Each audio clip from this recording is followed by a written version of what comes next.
এই মুনতাহা মাত্র ৫-৬ বছর ৭ বছর বাচ্চাটার বয়স হবে। ৭ দিন আগে তাকে নিয়ে চলে গেল। কেন নিয়ে গেল বলে, তার একজন টিচার ছিল ঘরের মধ্যে, নাম ছিল মার্জিয়া। ২৫০ টাকা তার বেতন ছিল। মাঝে মাঝে ওই মার্জিয়ায় মানে টিচারে মুনতাকে নিয়ে ঘুরার জন্য যায়, এক জায়গা থেকে আরেক জায়গায়ও নিয়ে যায়, বিভিন্ন ঘরের মধ্যে বেড়াইবার জন্য যায়।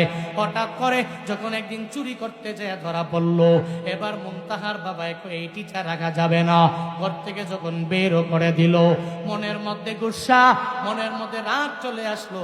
মুনতাহার বাবা আমারে যদি ধমক দিতে পারে, আমি মুনতাহাকে একদিন না একদিন অপহরণ করে নিয়ে যাব। একটা মহিলা হইয়া অপহরণ করে ৭ দিন আগে যখন তাকে নিয়ে বের হয়ে গেল, পুরো এলাকায় ছড়ায় গেল।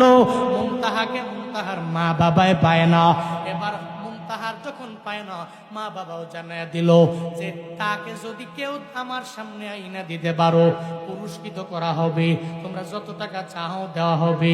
কারণ একটা কন্যা সন্তানের মায়া মা বাবার অন্তরে আছে না নাই? এই বাবার আছে না নাই? একটা কন্যা সন্তানের জন্য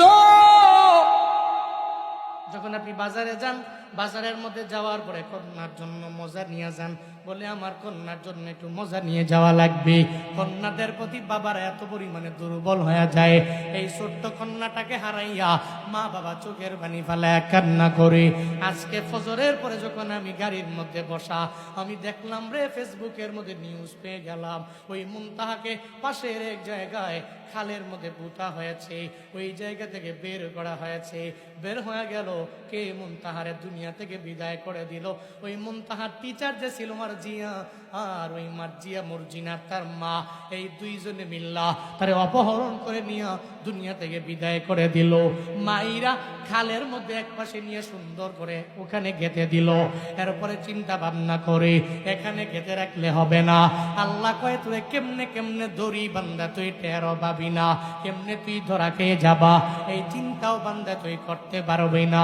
এবার দুই মা আর মেয়ে মিল্লা, দুইজনে মিল্লা যখন মুনতাহাকে ওই জায়গা থেকে উঠাইয়া রাত ৩টা বাজে পুকুরের মধ্যে নিয়ে ফেলাইয়া দিবে, যাওয়ার পথে এক মুরব্বীর সাথে সাক্ষাৎ হওয়ার পরে মুরব্বী চিল্লান দেয়, অটোমেটিক মুনতাহার লাশ মা বাবায় পাইয়া যায়।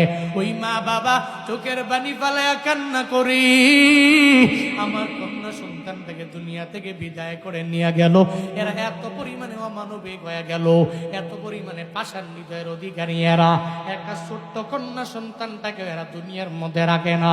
বন্দারে, এমন মানুষ দেখবা তোমার এলাকার মধ্যে বিভিন্ন জায়গায় ঘুরে বেড়ায়, এরা এত পরিমাণে অমানবিক হয়ে যায়, মানুষের প্রতি বিন্দু মাত্র পরিমাণে এদের দরদ নাই, অথচ একটু পরিমাণ চিন্তা এদের অন্তরের মধ্যে নাই। আমার জীবন যদি আমি এমন ভাবে গঠন করি, আমার মরণের পরে মানুষ তো বলবে আলহামদুলিল্লাহ, এই জালেম মারা গেল তো ভালো হইছে, আরো মরলে ভালো হবে। আল্লাহ যাতে তারে জান্নাতে না দেয়, যাতে তারে জাহান্নামী বানায়া দেয়, এমন জীবন তুমি করিও গঠন। মরিলে হাসিবে তুমি, কাঁদিবে ভুবন।